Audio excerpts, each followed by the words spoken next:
Good afternoon, everyone, and thank you for joining us. A very warm welcome to the Inspireurope Plus webinar on understanding research ethics and integrity. We're really pleased to have you all joining us today, and a very warm welcome to all of our speakers.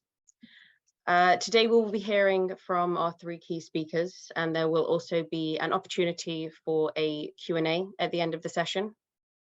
Before I hand over to our key speakers, I would just like to give a brief introduction to the Inspireurope Plus project, and I will just go over a few housekeeping rules.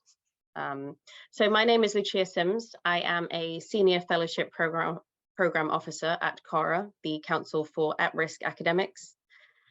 Cara provides support to academics in immediate danger, to those forced into exile, and to those who choose to continue working in their home countries despite risks that they may be facing. Our fellowship program helps academics at immediate risk to escape to a place of safety where they can continue their work. The Inspireurope Plus project is an initiative to support, promote, and integrate researchers at risk in Europe. It is a 3-year project and started in September of last year and will run until August 2025.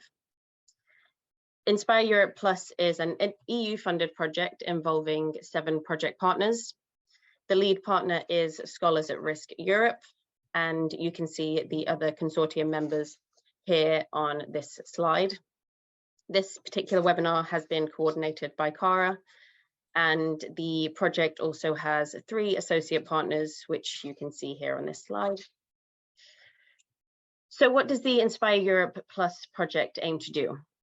The project follows from the Inspire Europe project, which ran for 3 years between 2019 and 2022. And the Inspireurope Plus project builds on the work that was done previously.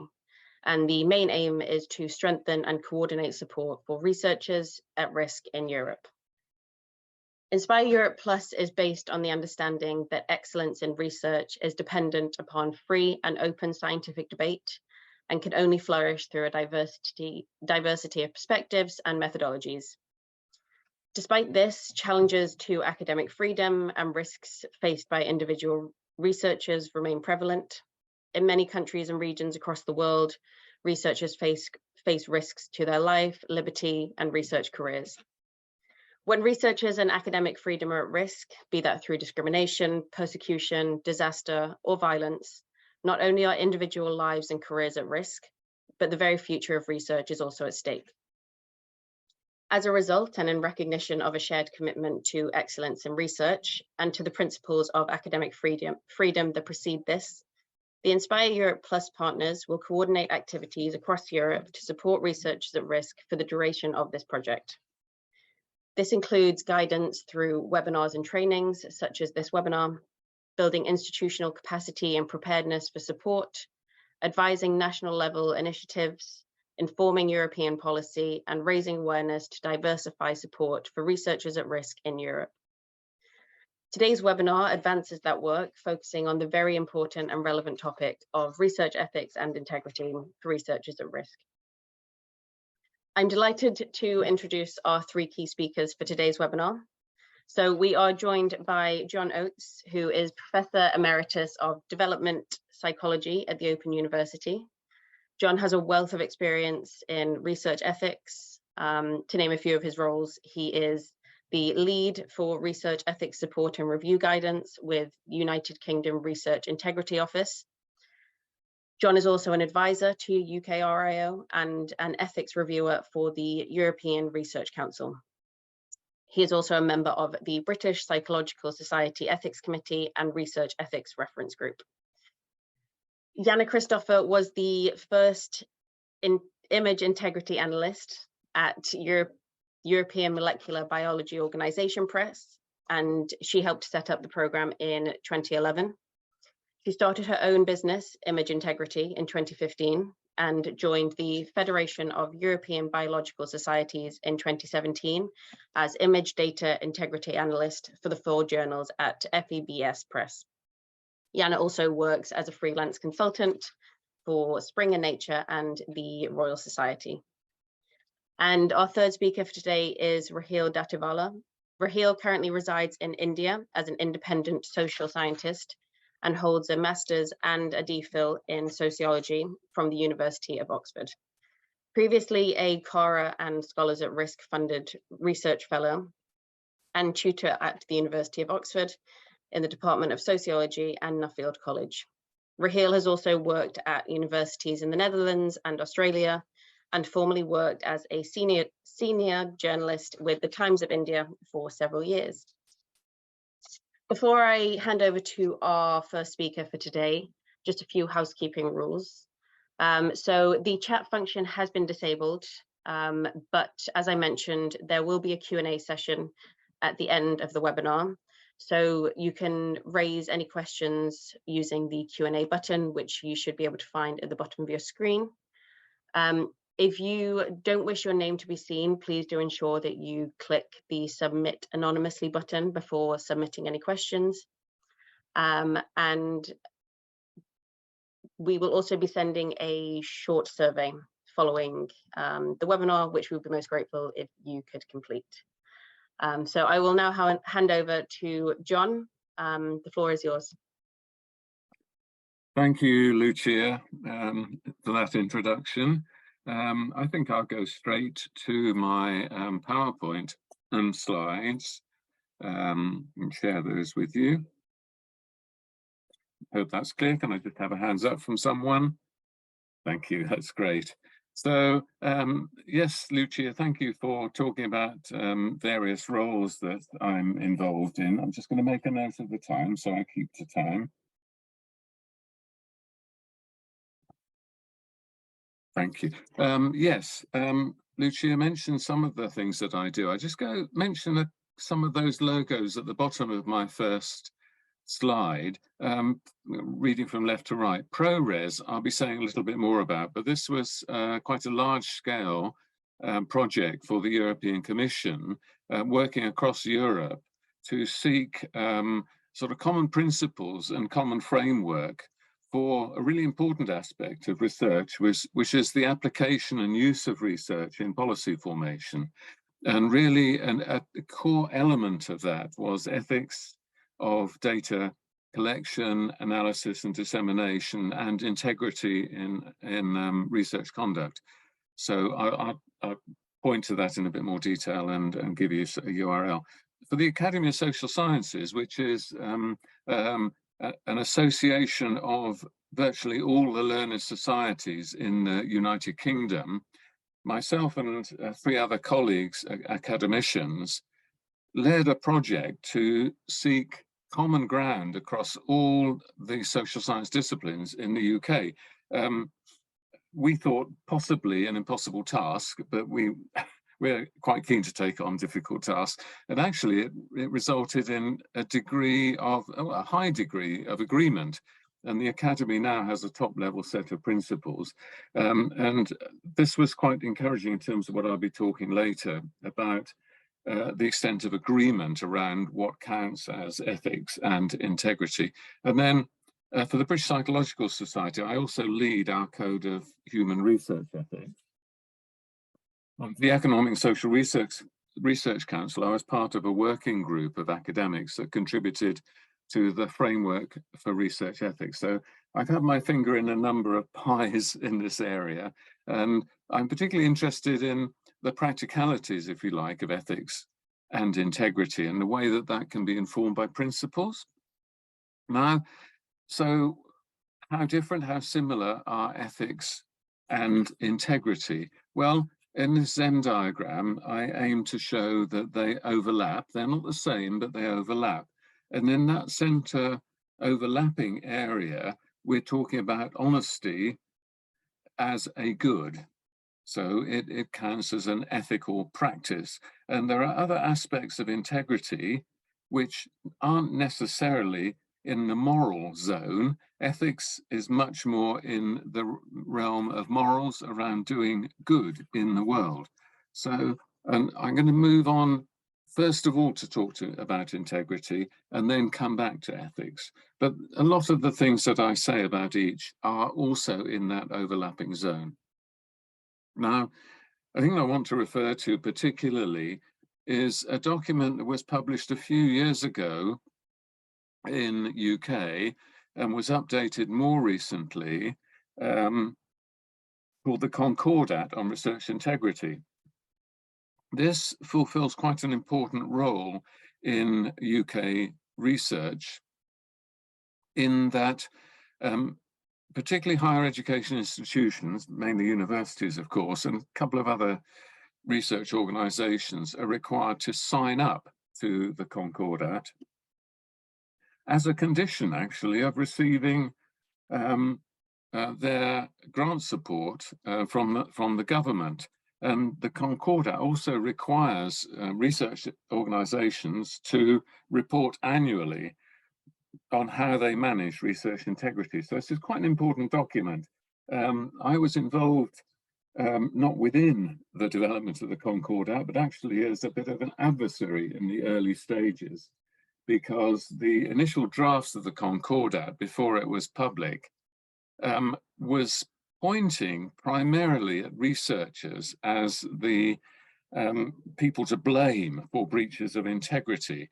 And myself and my team from the Academy of Social Sciences were of the very strong opinion that actually it's the whole research culture, the whole ecosystem of research that can lead to failures of integrity, not only researchers. There are many competing pressures on researchers. There are many players. And at the end of my presentation, I will talk a bit about all the different players.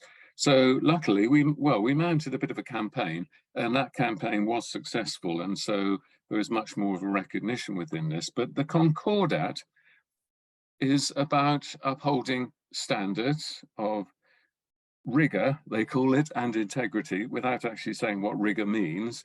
But I think it overlaps very much with integrity. And that research should be conducted, importantly here, to appropriate ethical, legal, and professional frameworks, obligations and standards. And that's because each learned society will have its own code, its own guidelines and so forth. Institutions will have their frameworks and so on. And researchers should be aware of this universe of regulations, standards and obligations. Funders, of course, will have requirements and standards. Now, this was the interesting one where I think partly due to the work that myself and colleagues did, that institutions are asked to support a research environment, a culture of integrity based on good governance and supporting researchers. And researchers, I think, can expect to be working in a supportive environment, and they should make a fuss if they feel that they aren't. That there should be transparency and consistent processes when misconduct happens. And this is where the United Kingdom Research Integrity Office comes in, because it has a whole clear set of procedures for dealing with research misconduct. And the idea of working together so that institutions should work with researchers. So that this is really, it's good for researchers to get involved in the governance frameworks of their universities or research organizations. So they talk, this Concordat talks about honesty, including how actually the very beginnings of research, those goals, those grant applications, how they're communicating, what the intentions of research are and the findings, how research is reported around gathering data, and that's where, particularly where some aspects of research ethics come in. The publication issues around acknowledging other people's work and making claims that aren't over-egged, they are not exaggerated, but are fair. And so they do talk about rigor, and without actually saying what it means, it's an interesting term, but talking again about norms and standards of how research should be carried out and working to agreed protocol. And particularly important in terms of what we did within the ProRes project, in how you communicate your results and perhaps get involved in applying them. So the issue of competing interests does arise from time to time in research. There will always be a degree of competing interest between funders, research organizations and researchers, that each of those will have somewhat different aims, and a researcher needs to think carefully about those. I've already mentioned reporting and that analyzing, and an obligation on researchers to make their findings available. And I think this is often perhaps not talked about enough, that it's not enough just to publish your results in a single paper, but actually if they're important results, you should do more and make sure that they reach the people for whom they be useful. And that might include the public through broadcasting, for example. And then we come on to more ethical matters around care and respect, which is for all of those people involved with the research. And it actually interests, again, something that we fed into this process, that it's not just the participants in your research, but a much broader set of constituencies that could potentially be harmed as well as being benefited by your research. And then we come back to the integrity, which is if you have a public publication in an archived journal, then you're contributing to the research record, and you should ensure that that has integrity, that it's honest and faithful to your results.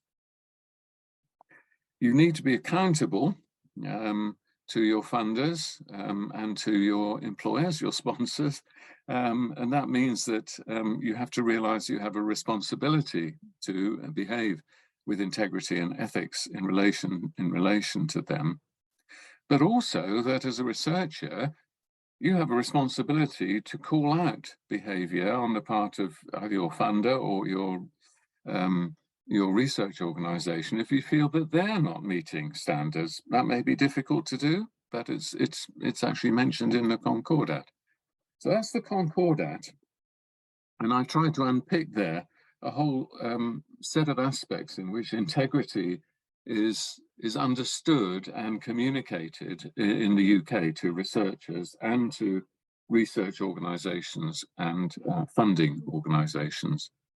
So the ProRes project, I'll say a little bit more about that. There's a URL to our website, which is quite extensive now. And we worked across the whole of Europe, really, and we held workshops, seminars, conferences across Europe to extract the principles, the approaches towards ethics and integrity, which vary a lot across Europe. And we were encouraged with this actually by the European Commission to carry out this project, to provide researchers with a common framework. And so far, we feel that this is being well received, but there we are, the URL is there. And our guiding principle was that for policy making, for rational policy and effective outcomes, it's crucial that the research on which the policy is based is of the highest standard. And that's not only in terms of the quality of the research itself, the analysis, the data gathering and the evidence, but also the ethical collection of data, the integrity of the whole project in terms of governance. So we're setting a moral standard, if you like, for how policymakers make use of research. I wish I could say hand on heart that policymakers always turn to research, but we've had some real difficulties in UK with highly placed ministers saying they've had enough of experts, and that's quite difficult for us as experts.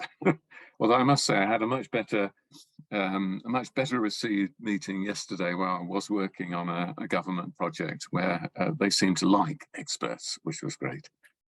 So ethics. I want to talk a bit about ethics, and I think there's always a challenge in ethics because we like to think that there's some absolute moral standards that we can use to guide our behavior, but we have to recognize that ethics are always in flux because they're socially constructed. They don't sit outside of society, they're generated by people and constantly regenerated. And so they're memes, if you like, they're passed on from generation to generation. Some of them have a long and stable history, some elements of ethics and some don't. But there is an historical and a contextual fluidity. And this leads to a tension between imagining that there can be some absolute standards that everyone should hold to, and the honest truth that these standards are relative and vary over time. And this tension can also be stated in terms of a democratic morality, which would take account of the whole population to which the morality where it's generated and to which it applies, versus an autocratic, top-down imposed morality. Another aspect of this is where human rights, which are often thought to be seen as universal and unchanging, comes into conflict with popular culture. And we see that really troubling ways around migrants and migration at the moment. And research ethics codes seek to be autocratic, but in a nice way, in the sense of setting some stable standards. But we have to set that against how participants view research, what their values and attitudes are. And if I had a lot more time, I'd love to talk more about that, because as a social scientist myself, working in many different countries around the world, I've found so many different attitudes, for example, to consent, that this creates a real challenge to upholding standard ethics codes. And in fact, the answer often is to go to quite high level, top level constructs and principles.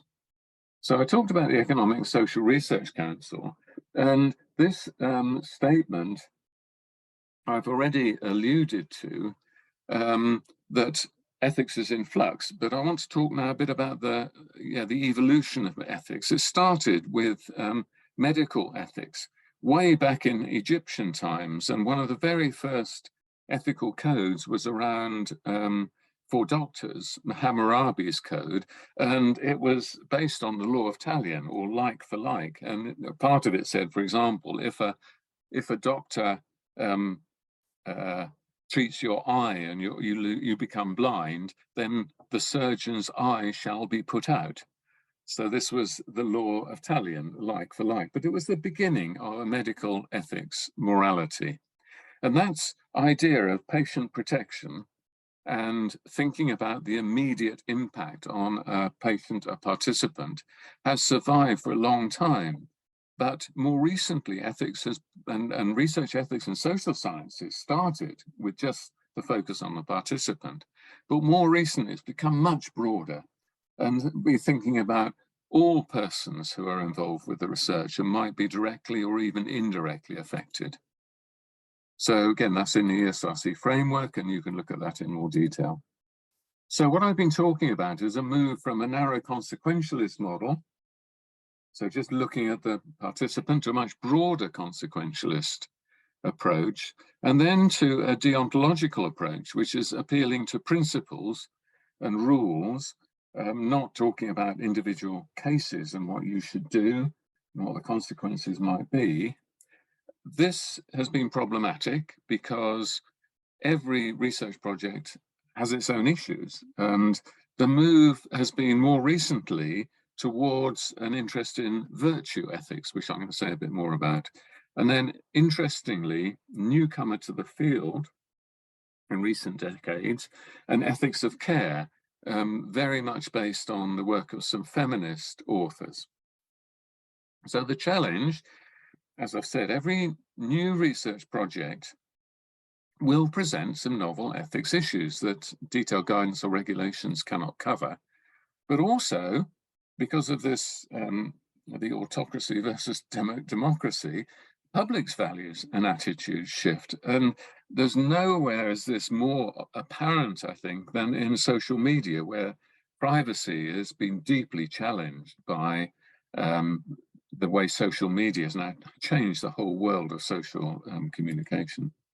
So how can researchers behave ethically with all of these difficulties? Well, I say we could think about virtues, looking at the Aristotelian framework, where he talked about virtues relating to spheres of action around things like how you behave with people, how you express yourself, how proactive you are in the world, how you manage pleasure and pain, and so forth.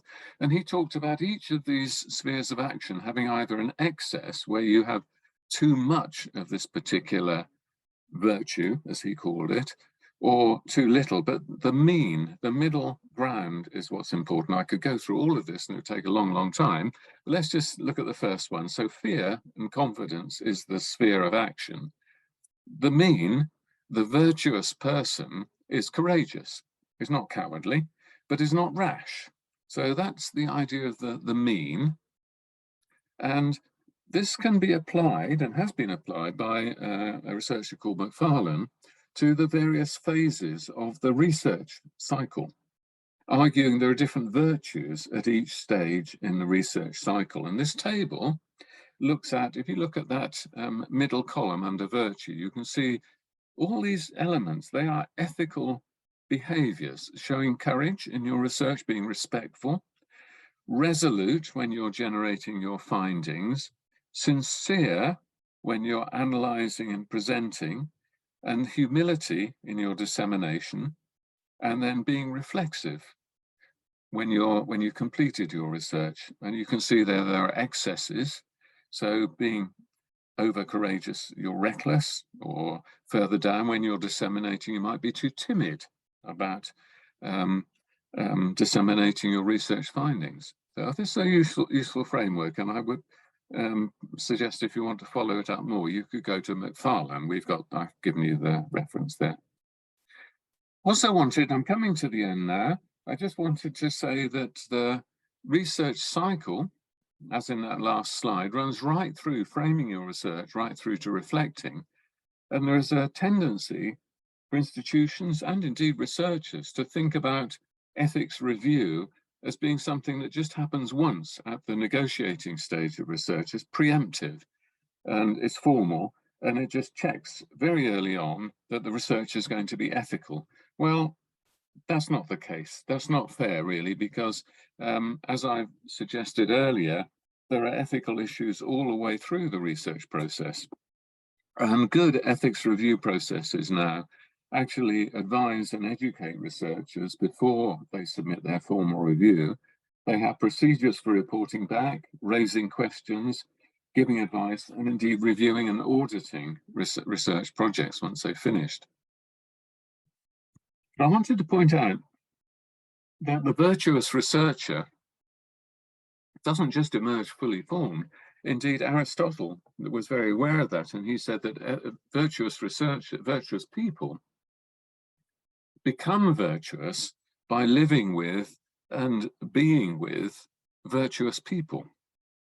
So again, he was talking about the social construction of virtue, that it's to do with people and being with good people. Now, we took this idea of virtue very seriously within the British Psychological Society, and on that slide there's an image and a URL to quite a big piece of work we did. That's quite a weighty document. We took both the virtue approach and the McFarlane and analysis and applied it to a curriculum for teaching ethics right through from school level through to a postdoctoral level. So again, if you're interested in that, there's a URL there to follow it through. We also made use of a framework set up by James Rest, the 4-component model of how you become ethical. The first element is to become ethically sensitive. You need to be able to interpret a situation, actually see where there are ethical issues. And it's only when you can do that that you're able to reason, and you can formulate what you're going to do by thinking about, well, what are the relevant principles and how will I apply these to the issue? And then come to thinking about what would be the appropriate actions. Once you've done that, then you actually need to be motivated. You need to decide that, yes, I am going to be ethical in what I do. I am going to listen to what my participants think about the risks in my project. So you've got to be motivated to take these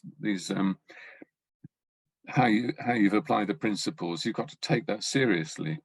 And then finally, you've got to have the capacity to implement, to actually execute and implement what you intend to do. And this is a little bit of sort of conceptual work that I've been doing. I've actually been applying the virtue framework to these various stages of ethical development. And I think there are excesses and deficits in all of these. You can become oversensitive, and I think the excess is where you become overcautious. And you can see too many pitfalls, too many ethical pitfalls, and not progress. And I've come across researchers who've done that. And you do actually have to be aware of risks and benefits, but then move on. Not overcomplicating, which is an excess of reasoning, but to be rational. And then in your motivation, you have to be altruistic, thinking about others and not weak and indolent, which is the deficit, but not becoming too over-involved. And then finally, implementing, you just have to be resolute rather than reckless. So finally, I just want to talk, I mentioned earlier about there are many, many different stakeholders in research and people one needs to think about. There are the funders, that's where your actual money comes from to keep it going. The sponsor, now the sponsor is the person who actually takes a governance responsibility for your work. So that will be typically your university, your research organization, charity, whatever. Might be the government sometimes. There are different things one needs to think about there. There's your team, other people in your team. You have to think ethically about the harms and goods for them. Other researchers in your field, how are they going to benefit from your knowledge acquisition? What about public services? Does your work have a relevance there? Is there a commercial possibility for what you're doing? And then finally, what about your public or publics that you might relate to? Are you making sure that they're receiving valid knowledge? Are you even doing anything to counter fake news? So what I'm talking about here really is how can you maximize the benefits for each of these stakeholders and minimize the harms? So again, it comes back really to that idea of virtue and what virtues you should embody at different stages. That framing that I talked about before. Now, that's the end. I've just fitting everything into 20 minutes or so isn't easy, but myself and colleagues have fitted a lot more into a whole book series, of which I was one of the editorial team. It started with that one called Finding Common Ground, which came out of our work with the learner societies in United Kingdom. But then there's a whole series of publications on a range of different topics in research ethics and integrity. Again, I've given you the URL for those so you can follow them up. You might want to follow up, for example, ethics of online research. There's a whole book on that. So, thank you. Thank you very much, John. Just a side note for the attendees that we will list all resources that are mentioned today on the Inspireurope Plus website. So don't worry about taking note of them. We'll make sure that they are all made available. Thank you very much, John. We'll hand over to Jana now. Thank you, Lucia. I'm going to share my screen. Okay. Can you give me a thumbs up? Is it okay? Good. Okay, wonderful. Right, so my name is Jana Christopher. I'm an image data integrity analyst. So I'm working with FEBS. We publish 4 journals covering biochemistry, molecular biology, and biochemical research. And my job is to screen the figures of accepted manuscripts before publication for errors, for duplications, or image alterations that don't adhere to common best practice. I also take care of allegations regarding published work that's brought before us. I should say that my personal background is not in science. but I've worked in this field for well over 15 years, and all the investigations that I'm involved in are made together with the editors, of course, and the ultimate decision always lies with them. So, reliable literature. John was already talking about that briefly. So, reliable literature is the key to building scientific knowledge. Publications are the most important medium for introducing research results to the scientific community, and new knowledge relies on existing knowledge. So in theory, we are building something that is solid and reliable, like this beautiful 15th century wall built by the Incas at Machu Picchu in Peru. However, if any parts of the scientific literature are unreliable, either because they're faulty or because they're fraudulent, they're bound to weaken anything that follows later, resulting in a build that is shaky and insubstantial. So think about it. How many papers do you manage to read every week or every month? Probably not very many. So we need to make the papers that we read count. You need to ask yourself whether you're confident that what you're reading is genuine. This is important. If research isn't genuine, then it can't be good quality or trustworthy.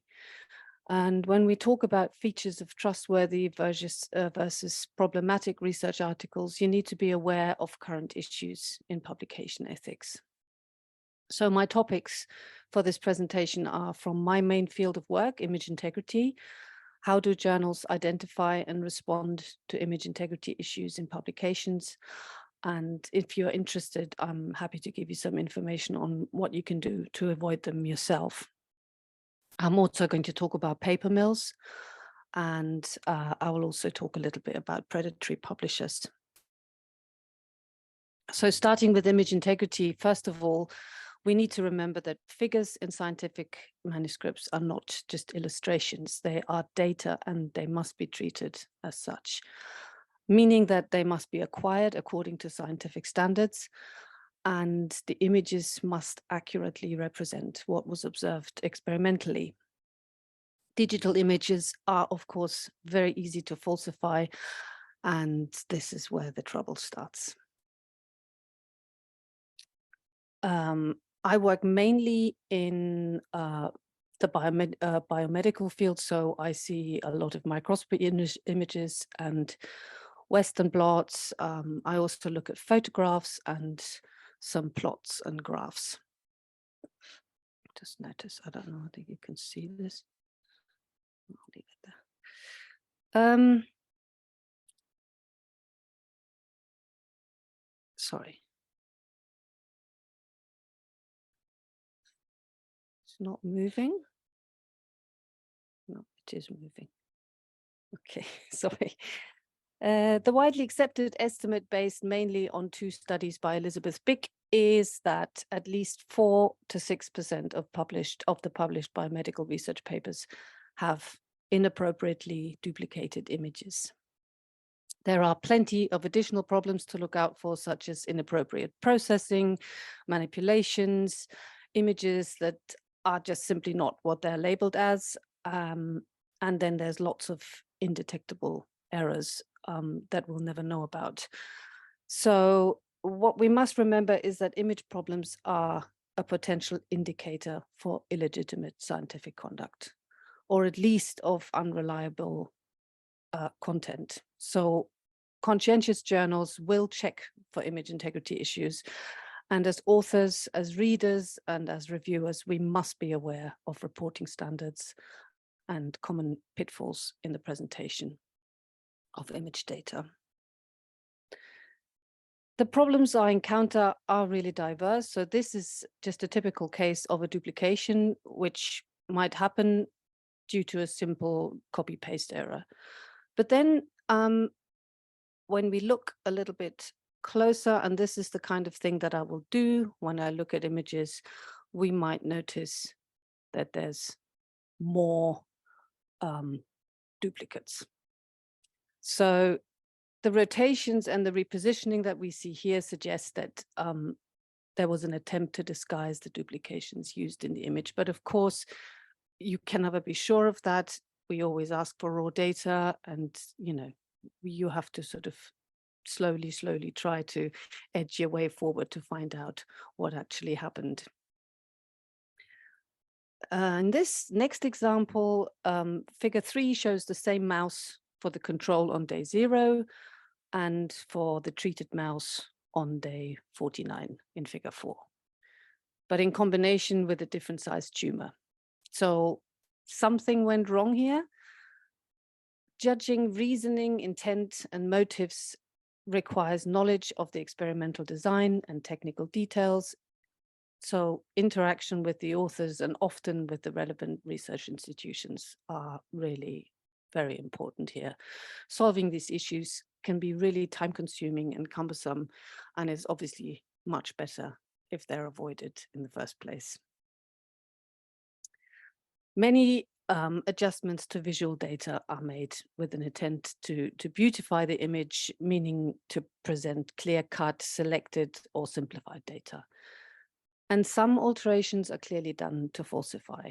So in this case, I'll just show you what I do in Photoshop. I process the images so that I can see backgrounds and noise a bit more clearly. And then I can spot these duplications here.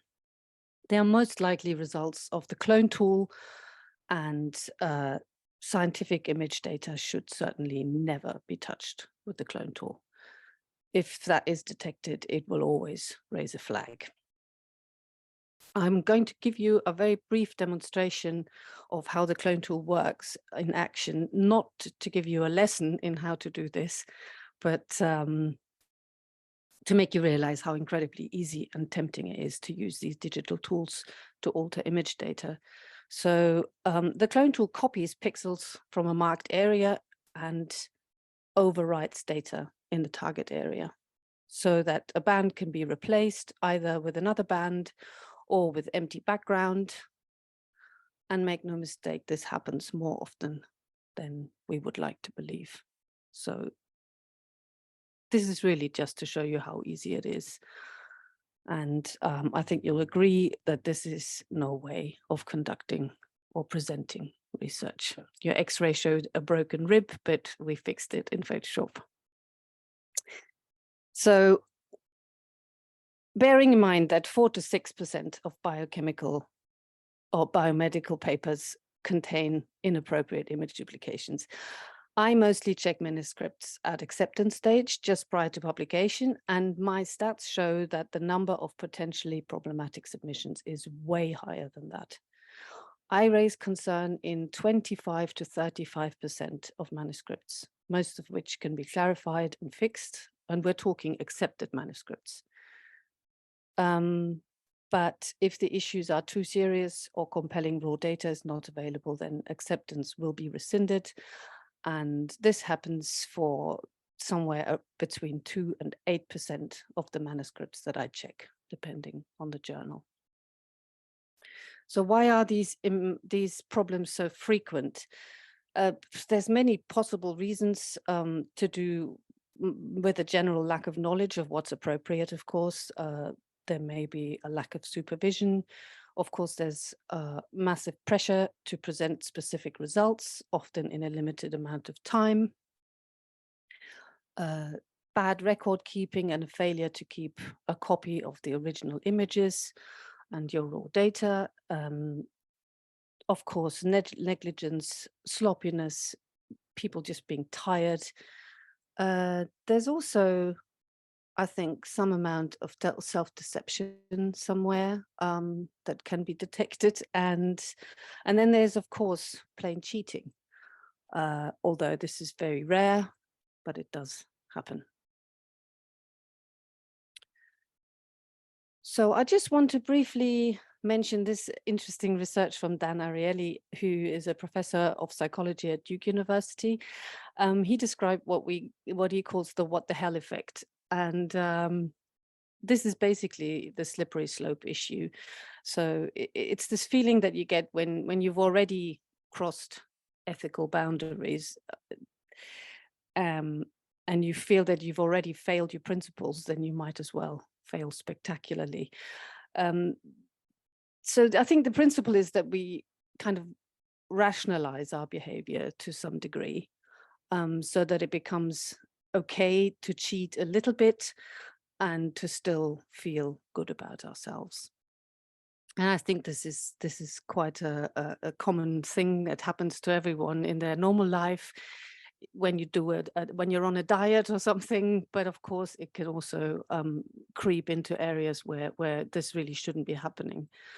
Now, there's two types of misconduct that I encounter.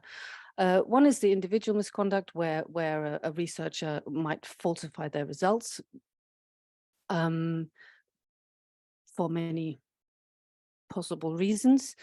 And the other one is systematic fabrication of research papers. And this is what we call paper mills, organized crime, if you like.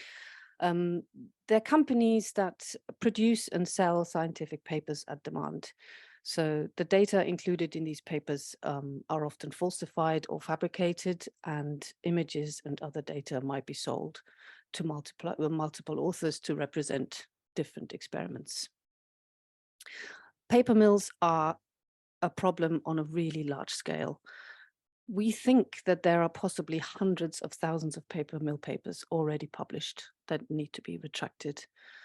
The Committee of Publication Ethics and the STM, which is an association of global publishers, published a report last year. They analyzed data on over 53,000 papers across 6 publishers and spanning a wide range of subject areas. And they found the percentage of suspect papers submitted to journals to range from 2 to 46%. Now, I'm working with journals on either side, at either end of the scale. And I can confirm that for some journals, nearly half of the submissions received appear to be fraudulent.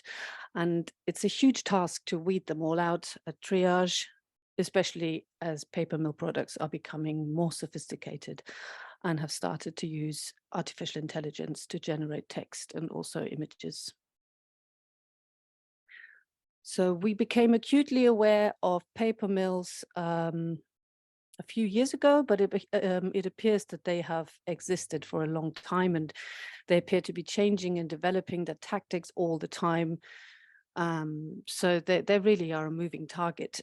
This is an example of a known Russian paper mill, which has been described by several people, and incredibly, it actually still is in operation.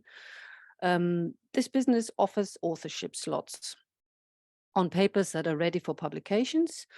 They will advertise the title and the abstract and the number of available author slots. And the first slot is obviously the most expensive. And then as you go along, the second, third, and so on are a little bit cheaper. So this really is a huge problem. Once these papers are published, we are having a really hard time finding them. And I'm constantly pushing for better control pre-publication, just because it's a lot easier to reject them than to actually retract them. Some of the known paper mill hallmarks are listed here. I'm just going to go through this a little bit faster. So there's often generic study hypotheses and unsophisticated study approaches, missing ethical approval, for example, for animal experiments. In cancer genetics papers, we often find errors in the nucleotide sequences. Thousands of these have already been retracted, and there are many more out there. And we've noticed that the reference lists will usually contain irrelevant publications, often also from mills, because they tend to cite their own works. These are sometimes flagged on PubPeer. Now, PubPeer is an important platform that you should make yourselves familiar with if you haven't seen it yet. It's basically a post-publication peer review platform where you can go and you can enter the name of a paper that you're interested in. And then you can see whether anyone has commented or flagged it up for any potential issues. So in this case, there's a duplicate image, which shouldn't be there. This doesn't mean that the paper is fraudulent. Obviously, it just means that there's a mistake here that needs to be addressed. Another thing are tortured phrases. Now, this is an interesting thing. This is a technique where recycled text is auto-translated and then paraphrased in order to evade plagiarism detection software. But the text is often riddled with nonsense terms like colossal information for big data, or bosom peril for breast cancer, and kidney disappointment for kidney failure. Another thing that you might notice is an incredible diversity of affiliations per paper. So there's a low probability that these people would have collaborated. So this is something to watch out for. The specialization of the authors and the topic paper, the topic of the paper may not be consistent. You might find that some of the images were reused across multiple manuscripts. This is not something that's very easy to detect, but if you're looking in a particular area, you might find that. And again, these might be flagged on PubPeer. Non-institutional email addresses, and then also ORCIDs might be empty or even missing altogether.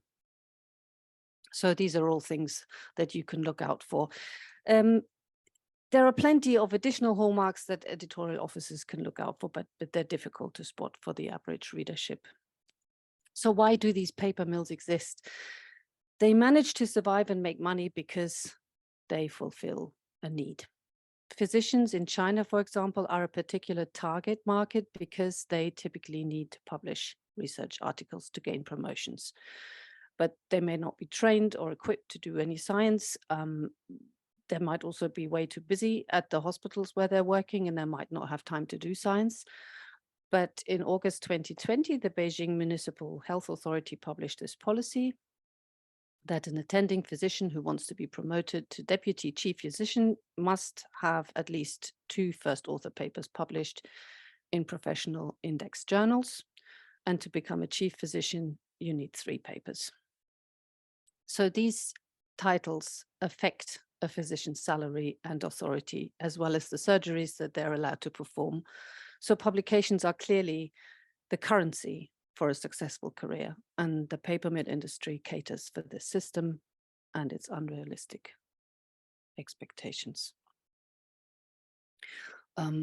As I work for a number of journals publishing biomedical research, I see a lot of this content, and I'd like to show you this example. It's a typical example of a reuse of images that we encounter. The paper on the left was published in one of our journals, and the right one in Molecular Cancer. And you can see that these 2 images here bear some resemblance, although they're not quite identical. And then when you overlay the 2 images, there are some differences in the noticeable in green and red. And that's where one of the images was altered slightly to obscure the duplications. Another way of generating data, both text and images, is by employing artificial intelligence, although the application of AI bears great potential and surely has useful applications. We are actually quite worried that in the wrong hands, these technologies can be used to create fakes that are almost impossible to distinguish from genuine data. These are examples created by a website called thispersondoesnotexist.com. And you can see that most of these faces look like perfectly genuine people, although, as the website openly declares, they're entirely made up and do not exist. Occasionally, something does go wrong. And you can see that here, this guy on the left has only got half a pair of glasses on, and the trees in the background look a little bit funny. The girl on the right appears flawless, but there's some kind of alien creature to the left of her that just seems to be something where the algorithms just didn't quite work. So we still can sometimes find flaws in these images. The technologies are now widely available, and of course paper mills have also started to generate fake scientific image data like these Western blots. And those of you who are familiar with this type of image will be able to appreciate that they're difficult to distinguish from real Western blots. As a result of this, we're now finding extremely similar style Western blot images across large numbers of biochemistry papers in various journals. These studies don't share the same authors or institutes and have no connection that would explain this, but they often show other additional hallmarks of paper mills as well. So these are just, this is a little collection that a colleague of mine made. These are all different papers, and they all have these eyebrow-shaped Western blots. And it's very likely that they come from the same source somewhere. Okay, I could carry on talking about paper mills forever, but the publishing industry is responding to this threat, and there's some very good initiatives underway to combat systematic fabrication. There's another thing that I would like to mention before I finish, that's predatory publishers. These are organizations that exploit the open access scholarly model. The main goal of predatory publishers is profit. They try to deceive authors to publish for really high article processing charges, or APCs, without providing robust peer review or offering editorial services, thereby putting profit over trustworthy and dependable science. Scientific rigor, as John was mentioning earlier, and the ethical processes offered by legitimate journals are, of course, vital to ensure a trustworthy literature. The rising prevalence of predatory publishers is of great concern to the scientific community. Common characteristics include inappropriate marketing, targeting individuals with solicitation emails, and I have a few typical examples here of the inappropriate language and the flattery that they might use. You know, I believe in you, and your eminent manuscript brings out the best citation to our journals, and this is really inappropriate and highly unusual for journals to use this practice. They might have inadequate peer review processes, and manuscripts might consequently be accepted within a few days. There's a lack of editorial services and transparency about article processing charges, and they will make false claims about citation metrics and indexing that cannot be verified. They often require that authors will sign away their copyright to the article at the time of submission, which is highly unusual. And it also makes it impossible for the author to submit their article to another publisher, even if they change their way, if they change their mind along the way. So, given the infiltration of predatory publishers, authors are advised to proceed with caution when receiving these solicitation emails. And if in doubt, you can follow the Think, Check, Submit checklist. And there's a web address here, and that's very useful just to check that. So, summing up, what can you do? For working scientists as yourself, be it PIs or at an early career stage, you can do something to help the efforts to thwart and oppose these practices and the spread of misinformation. So I would say be vigilant, educate yourself about science fraud, take a look at examples posted on Papier. I'm not saying be suspicious, but you need to be prudent, read the literature carefully. When you're acting as a reviewer, consider the manuscript figures carefully. And if you find questionable images, flag them up in your review. Don't fall prey to predatory publishers. Don't be enticed by their invites. In your own labs, establish a culture of honesty and trust in the labs. Work closely with primary data if you can, and really importantly, education. All scientists, but especially early career researchers, are facing an extremely stressful work environment with huge pressures. Whichever stage of your career you are, remember that researchers deserve thorough training, conscientious supervision, and good mentoring, and inspiration to do the right thing.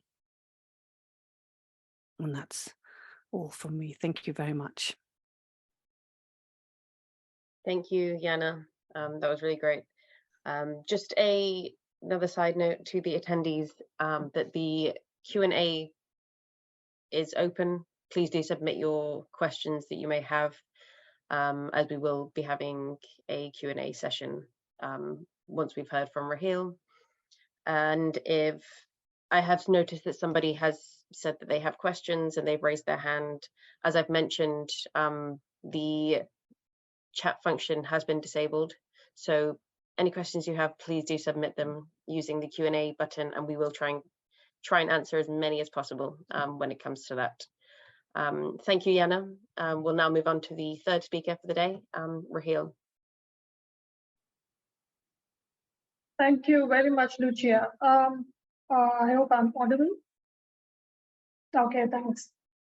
Thanks, Lucia, for the kind introduction and inviting me to this webinar. Since I would be narrating a few of my experiences as a scholar and as a scholar activist, I prefer to stick to a shorter time limit. I won't speak for more than maybe 10, 11 minutes. And I won't have a PowerPoint presentation. So, well, my experiences in how research is perceived and conducted, especially with regards to integrity and ethics, come from two things. The first, that I'm an academic who has conducted workshops on how to do ethical, qualitative sociological research in various parts of the world. I have the opportunity to convene such workshops. And the second reason is from the unfortunate fact that I have been and still am a scholar activist myself. In India, where I come from, I worked as a journalist for about 8 to 9 years before I became a student at Oxford University to study sociology. The topic of my research was the massacre of Muslims by the Indian government in 2002. Of course, the Indian government has not taken lightly to my work, and it has been censored for many years. The Indian government is increasingly becoming authoritarian. Academics are being selectively targeted. If the work doesn't suit the agenda of the government, you may be arrested, you may be fired from your job, or you are simply not appointed. And naturally, most Indian universities also toe the government line and eschew my work. So this is the main reason that I had to seek exile as a scholar like this. And thanks to Cara's generosity and also to my other funder, the International Scholar Rescue Fund, I could do that. Now, any trained academic knows that the gold standard of research is how trustworthy your research is, how honest you're being with your participants, and to what lengths you've gone to protect your participants. I mean, the previous panelists have said it in great detail, what the differences between ethics, integrity are. I was trained to take research ethics very seriously at Oxford, and I have, to the best of my ability, tried to stick to the principles of research ethics ever since in my work. But when I became a scholar at risk and was reintroduced to academia, research and researchers did not appear to be as upright as I thought we were supposed to be. What I'm about to say now may sound controversial to some of you, but my intention is only to relate some of my experiences. The opinions that are based on these experiences may be completely different from yours, and you must disagree with me if you think I'm wrong. I have observed that when you are a scholar at risk, research ethics and integrity are deeply entwined with where you come from. If you come from a country that is not politically, that does not politically matter to the rest of the world at that point of time, then you are not really going to matter too much. It does makes no difference if you have excellent intentions. What do I mean by this?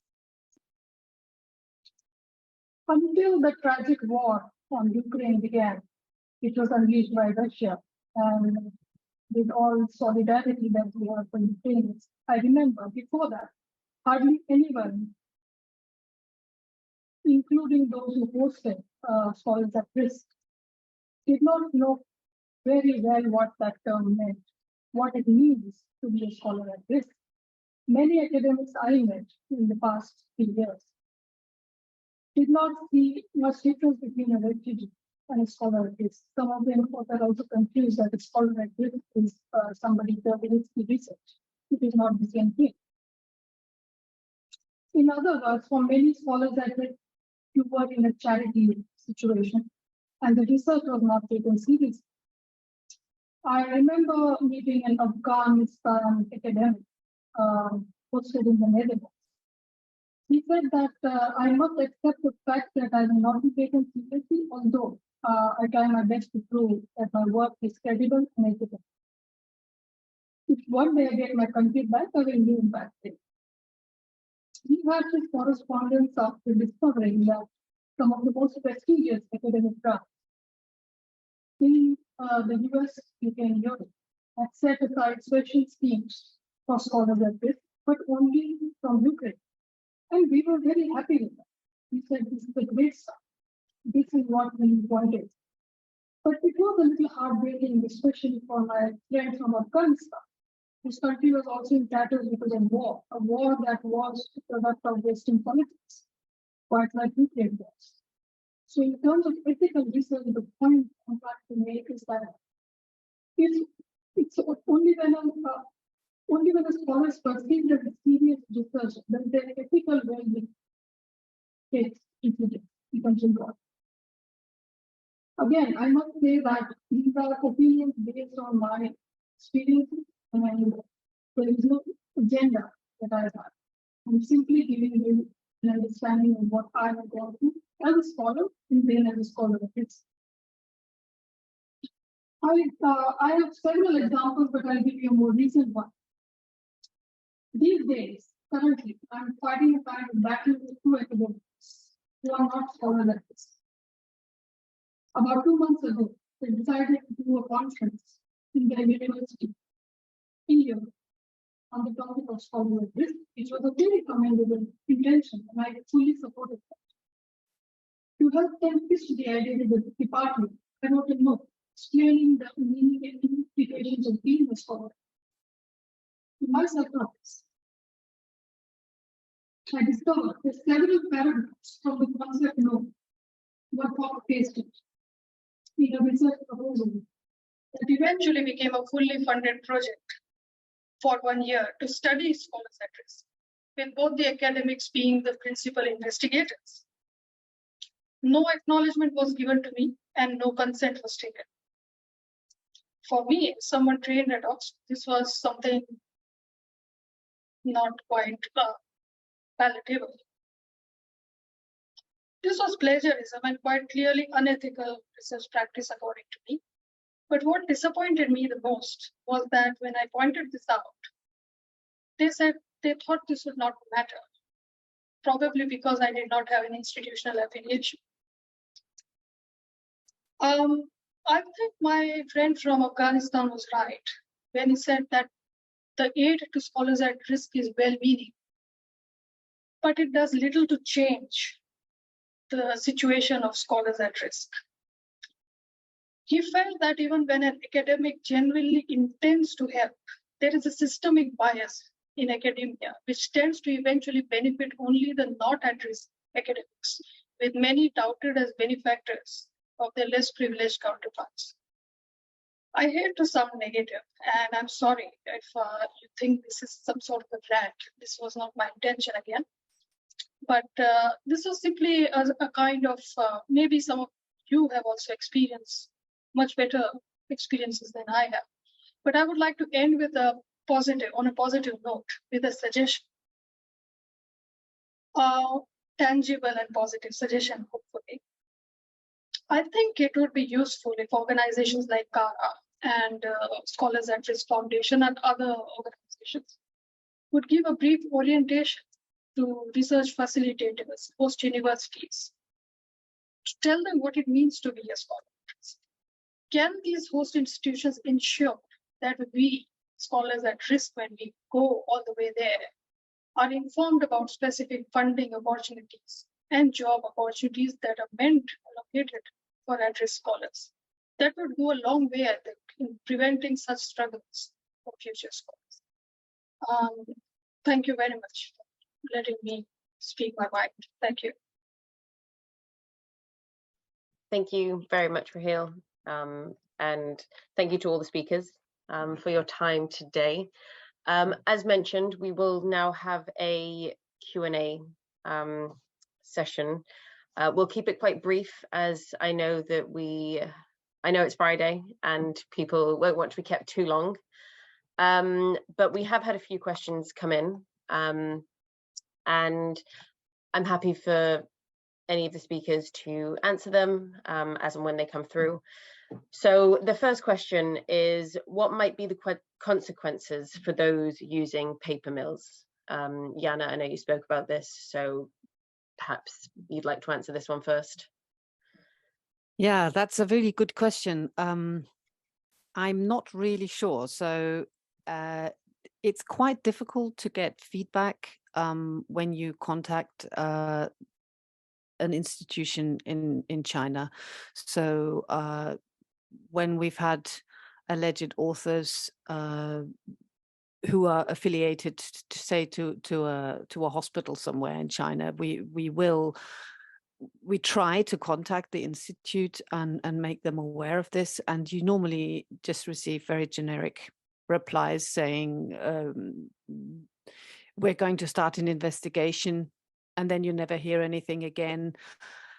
Sometimes you hear awful things like the person has been duly punished, and it's really awful to think what might have happened to that person.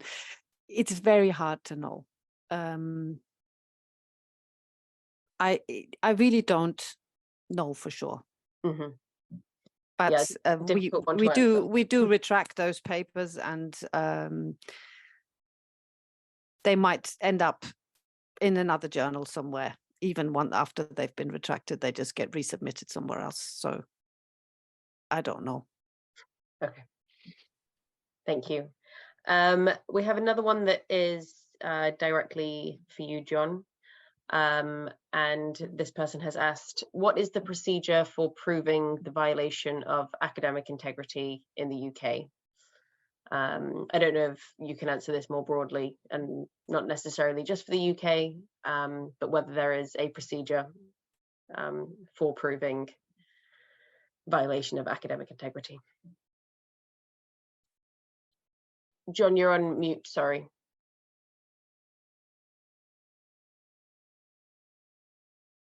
Apologies.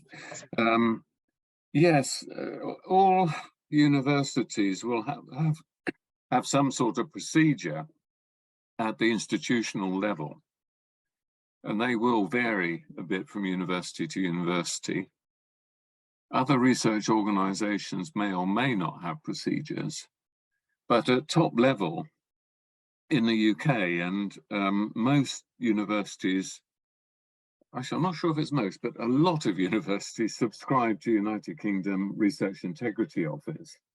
And part of that is being able to follow, or expecting to follow, the investigation and misconduct guidance from the United Kingdom Research Integrity Office. So you could look up that.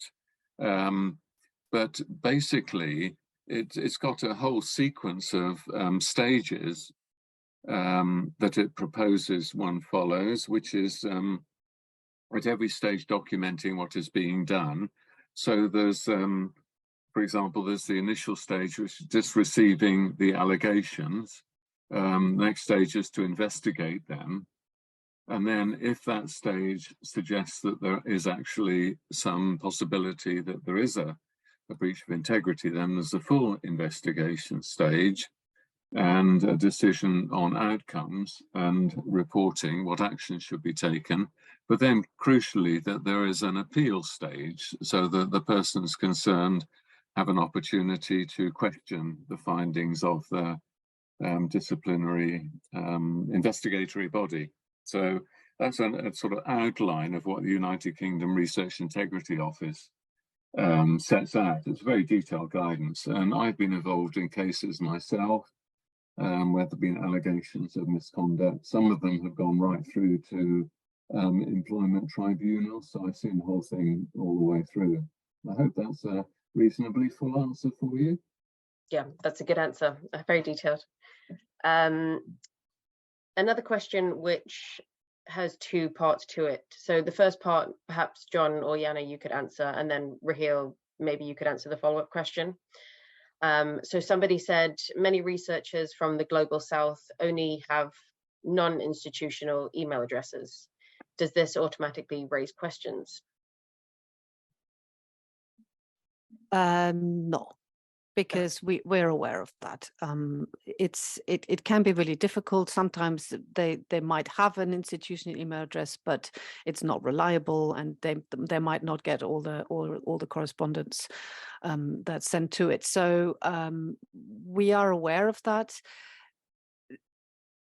Yes, so I mean that's basically my answer. It's not, and that's not the only thing that we would go by to gauge whether an author is trustworthy or not, obviously. So if you're the corresponding author, it's advisable that you have an ORCID that looks like you're a real person and you have real research in there. And that your affiliation is correct, but your email address is not the only way to prove that, obviously. So, okay, thank you. And Raheel, perhaps you could answer this follow-up question. I know you're currently not affiliated with any university. Do you have any suggestions for those who don't have an institutional email address or aren't affiliated with a university at this point in time? Do you have any suggestions as to what they can do?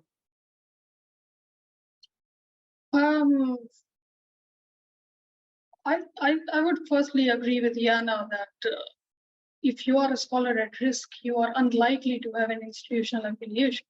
So it should not be the criterion for whether you are. What I would suggest is if you can, it's a tricky situation. Like I have a website, but I cannot be on social media because I'm at risk. I can't sort of put myself out there. But the idea of having a non-institutional email address should not be a cause of concern. It's as John has also said, that it's where you publish. Jana has also where you publish is matters, not with what email address you publish. I think that sort of completes the. Yeah, no, that's useful. Thank you. I think we probably have time for one or two more questions, and then we'll close up the session. So somebody has asked, is it acceptable, I think, Jana, this one's probably for you, when the researcher, when their first language is not English, and is it acceptable to correct someone's captions on an image when the image has been created by a non-English language specialist? So, for example, they've used the example of when they're using different units for their research. Is it acceptable for this to be corrected? yes, I would say so, as long as the caption says exactly what the sample is and the information is correct. Of course, it can be reworded. There's absolutely no reason why that wouldn't be okay. If ever you're in doubt about things like that, you know, speak to the journal, declare it, explain it, and the journal will be very helpful if it's a good journal, and give you advice, and will, you know, will make an individual decision. But I can't see why that would be a problem. Absolutely. Thank you. And just one final question, I think, is there anything researchers can do to avoid images being used in predatory journals? You mean stolen images? I assume that's what this Yeah, okay. No, of course there isn't. It's you know, it's the Wild West out there. Unfortunately, everyone can, of course, if they are that way inclined, steal images. Eventually they might well be found out. But once you publish content, of course it is possible for someone else to you know, capture it and use it for something else. I don't think it happens very often, I have to say. But of course, you can't protect your work in that way. Once it's published, and people have access to it. That's the bottom line, of course. Yeah. John, I don't know if you want, I think you look like you're about to say something.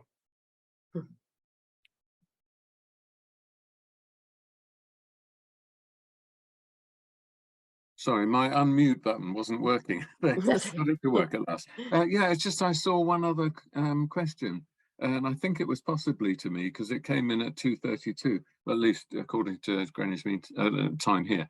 It says, as an anonymous person, how could it be possible to be virtual researcher in mechanical engineering? I think it probably meant virtuous researcher, not virtual. But my point would be that ethics is not just about social science and that narrow model of being concerned about your participants. If you're a mechanical engineer and you're researching on the strength of links on suspension bridges, and you cut corners and the bridge collapses, you're not being ethical. So these matters of ethics apply across any discipline, whatever. And it's not that difficult to think about the ethics of pretty well any discipline. And going back to my slide where I showed all the stakeholders in your research, the many people, you're part of a whole ecosystem of research, and the risks are many, unfortunately. And so that's why researchers need to think very carefully about every aspect of their work, and why it's good to cultivate being a thoughtful and ethical person, not just focusing on the very narrow. Good. I'm glad you saw that question. I'd missed that one. That was a good one to bring up at the end. So thank you. I know we do still have a few questions, but unfortunately we are about to run out of time. And I don't want to keep anyone longer than necessary. So I will just share my screen for one last time before we close up.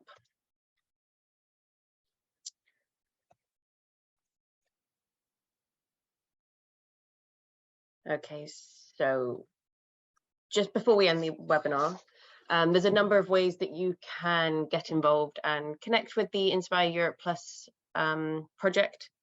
So you can join the mailing list. This is where events and activities will be shared. And you can join this by visiting the SAW Europe website, which you can see here. You can also email inspireurope@mu.ie, and you can find the project on Twitter and LinkedIn, where events and activities are also shared.